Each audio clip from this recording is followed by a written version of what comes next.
con los buenos días, tardes o noches. Bienvenidas y bienvenidos a Radio Voz de la Herramienta. En esta ocasión leeré Cosas de franceses, un cuento disparatado, de Miguel de Unamuno. Cosas de franceses, un cuento disparatado. Es cosa sabida que nuestros vecinos los franceses son incorregibles cuando en nosotros se ocupan, pues lo mismo es en ellos meterse a hablar de España que meter la pata. A las innumerables pruebas de este acerto, añada el lector el siguiente cuento que da un francés por muy característico de las cosas de España, y que, traducido al pie de la letra, dice así. Don Pérez era un hidalgo castellano dedicado en cuerpo y alma a la ciencia, y a quien tenían por modestísimo sus compatriotas. Pasábase las noches de claro en claro y los días de turbio en turbio, enfrascado en el estudio de un importante problema de química, que para provecho y gloria de su España, con honra había de conducirle al descubrimiento de un explosivo que dejara inservibles cuantos hasta hoy se han inventado. El lector que se figure que nuestro don Pérez no salía del laboratorio manipulando en él retortas, alambiques, reactivos, crisoles y precipitados, dará muestras de no conocer las cosas de España. Un hidalgo español no puede descender a manejos de droguería y entender de tan rastrero modo la excelsitud de la ciencia, que por algo ha sido España plantel de teólogos. Don Pérez se pasaba las horas muertas, como dicen los españoles, delante de un encerado devanándose los sesos y trazando fórmulas y más fórmulas para dar con la deseada. De ningún modo quería manchar sus investigaciones con las impurezas de la realidad. Recordaba el paso aquel en que los villanos galeotes apedrearon a Don Quijote, y no quería que hicieran lo mismo con él los hechos. Dejaba a los Sancho Panzas de la ciencia el mandil y el laboratorio, reservándose la exploración de la cima de Montesinos.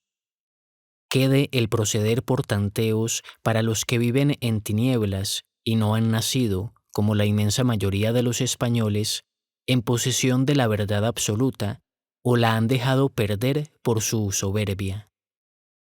Al cabo de tanta brega dio don Pérez con la deseada fórmula, y el día en que ésta se hizo pública fue de regocijo en toda España. Hubo colgaduras, cohetes, gigantones y sobre todo combates de toros. Las charangas alegraban las calles de las ciudades tocando el himno de riego. Las Cortes decretaron coronar de laurel en el Capitolio de Madrid a don Pérez, así que hiciera volar el peñón de Gibraltar, con todos sus ingleses o cuando menos la gran montaña del Retiro de Madrid. Adornando las paredes de zapaterías y barberías de los pueblos, y en no pocos hogares aparecía entre números de La Lidia el retrato de don Pérez, junto al de Ruiz Zorrilla, unas veces, y al del pretendiente don Carlos otras. A un nuevo aguardiente anisado le bautizaron con el nombre de Anisado Explosivo Pérez. No faltaron, sin embargo, Sanchos y socarrones bachilleres que trataban de echar jarros de agua fría al popular entusiasmo. Pero desde que aparecieron en los periódicos escritos del eminente geómatra don López y del no menos eminente teólogo don Rodríguez, rompiendo lanzas a favor del nuevo explosivo Pérez, los descontentos se redujeron al silencio público y a la lima sorda. Llegó el día de la prueba. Todo estaba dispuesto para hacer volar una colinilla, situada en las llanuras de la Mancha, y no faltaron animosos creyentes que se comprometieron a dar fuego a la mecha en compañía de don Pérez. Cuando la mecha empezó a arder, estalló un formidable olé, olé de la multitud, que desde lejos contemplaba la prueba y algunos palidecieron. Y cuando el fuego llegó al explosivo se oyó un ruido semejante a un trueno. Se levantó una gran polvareda, y al disiparse ésta apareció la figura de don Pérez, radiante de esplendor. La multitud le aclamó frenética, dio vivas a su madre y a su gracia, y le llevaron en brazos como sacan a don Fracuelo de la plaza cuando mata un toro según las reglas de la metafísica tauromáquica. Y por todas partes no se oía más que «Olé, viva España con honra». Los periódicos hicieron su agosto. Unos aseguraban que el cerro se había hecho polvo, otros mostraban cicatrices de golpes que recibieron de los pedazos en que se deshizo. Pero algunos días después se aseguraba que unos pastores habían visto el cerro en el mismo sitio que antes, y cuando se confirmó esta noticia, se levantó la gran polvareda de indignación popular. Era imposible el caso, el cerro tenía que haber volado, porque eran infalibles las fórmulas del encerado de don Pérez. Era una mano aleve que había mojado el explosivo, la mano de un maligno encantador enemigo de don Pérez y envidioso de su fama.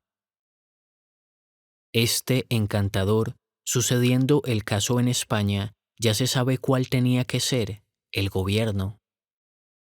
La opinión pública se pronunció contra este en los cafés y las tertulias, y los periódicos hicieron resaltar la desatentada conducta del maligno encantador que se empeñaba en vivir divorciado de la opinión pública, tan perita en química como es en España, sobre todo después de ilustrada por el eminente geómetra don López y el no menos eminente teólogo don Rodríguez.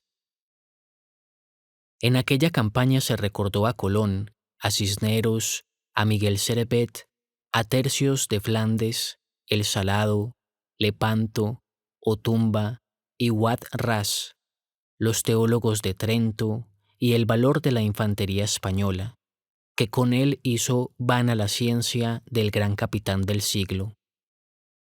Con tal motivo se insistió una vez más en la falta de patriotismo de aquellos que no querían más que lo extranjero, habiendo mejor en casa, y se recordó al pobre don Fernández, arrinconado y desconocido en su ingrata patria y celebradísimo fuera de ella, el pobre don Fernández, cuyos libros en España tenían que tomarlos las corporaciones mientras eran traducidos a todos los idiomas cultos, inclusos el Japón y el bajo bretón. El pobre don Pérez, perseguido por follones malandrines, trató de vindicar la honra de España y como se proponía demostrar la eficacia del explosivo con el que había de volar a Gibraltar y desenmascarar al gobierno, le presentaron candidato a la diputación a Cortés. Las Cortes son la academia en que se reúnen a discutir todos los sabios de España, asamblea que, siguiendo las gloriosas tradiciones de los concilios de Toledo, hace a pluma y a pelo, ya de congreso político, ya de concilio en que se dilucidan problemas teológicos, como sucedió allá por el 69. En cuanto los admiradores de don Pérez presentaron su candidatura, el eminente toreador don Señorito, viviente ejemplo del consorcio de las armas con las letras, sintió arder su sangre, y al salir de un combate de toros en que arrebató al público estoqueando 6 colombinos con la más castiza filosofía, se fue a un mitin y volvió a arrebatarle con un discurso en favor de la candidatura de don Pérez. Solo en la pintoresca España se ven cosas semejantes. Después de brindar por la patria, desplegó don Señorito el trapo, dio un pase a España con honra, otro de pecho a Gibraltar y sus ingleses, uno de mérito a don Pérez. Sostuvo una lucidísima brega, aunque algo bailada, acerca de la importancia y carácter de la química, y por fin remató la suerte dando al gobierno una estocada hasta los gavilanes. El público gritaba «¡Olé, tu salero!» y pedía que dieran al tribuno la oreja del bicho, uniendo en sus vítores los nombres de don Pérez y don Señorito. Allí estaba también el gran organizador de las ovaciones, el Barnum español, el popularísimo empresario don Carrascal, que se proponía llevar en una tournée por España al sabio don Pérez como se había llevado ya al gran poeta nacional. El buen don Pérez se dejaba ser traído y llevado por sus admiradores, sin saber en qué había de acabar todo aquello. Pero ni la elocuencia tribunicia del toreador don Señorito, ni la actividad del popularísimo don Carrascal, ni la protección del gran político don Encinas movieron al gobierno español, que siguió comiendo el turrón a dos carrillos y sordo a las voces del pueblo, según es su costumbre. Y todavía sigue en pie el peñón de Gibraltar con sus ingleses.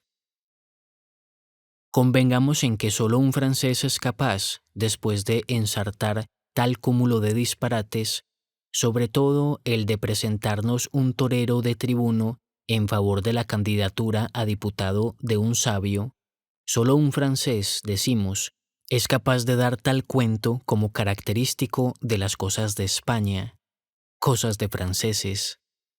Pero, señor, ¿cuándo aprenderán a conocernos nuestros vecinos, por lo menos, tanto como nosotros nos conocemos? Hasta aquí la lectura. Nos escucharemos en próximos audios. Un abrazo y hasta siempre.